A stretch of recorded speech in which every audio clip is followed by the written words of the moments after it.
بسم اللہ الرحمن الرحیم۔ پچھلی دفعہ عرض کیا تھا کہ کوئی دینی کتاب پڑھتے وقت کوئی اچھی چیز مل جائے اس کے مائع حوالے کی لکھ لیا کرو، اور یہی بزرگوں کا تعلیم ہے، اس کی ترغیب دیتے ہیں۔ تو انشاءاللہ یہ لکھ لینا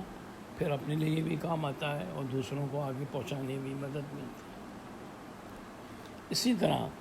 ایک بار حضرت مولانا شاہ ابرار الحق صاحب نے فرمایا کہ دیکھو، شاہ عبدالغنی صاحب کی کرامت ہے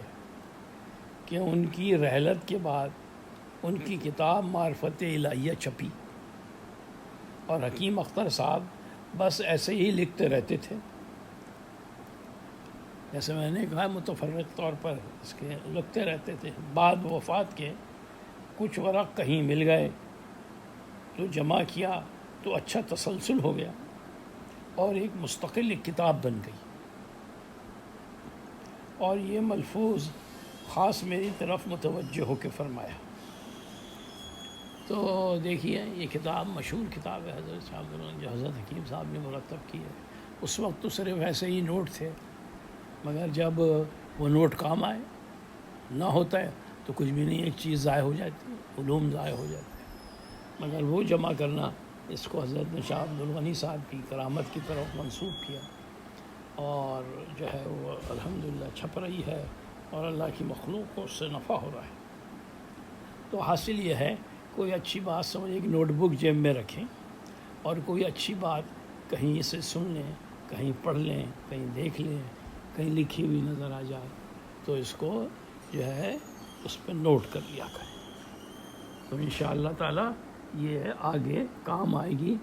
اور جیسے میں نے عرض کیا کہ حضرت ڈاکٹر عبدالحی صاحب فرماتے تھے کہ میں ڈائری لکھتا ہوں، سونے سے پہلے ڈائری لکھتا ہوں، تو اس قسم کی عادات جو ہیں اور اس سے جو کام ہو جاتا ہے وہ بعض اوقات بہت دیر پا ہوتا ہے اور بہت فائدہ مند ہوتا ہے۔ اللہ تعالیٰ ہمیں ان چیزوں پر عمل کی توفیق عطا فرمائے۔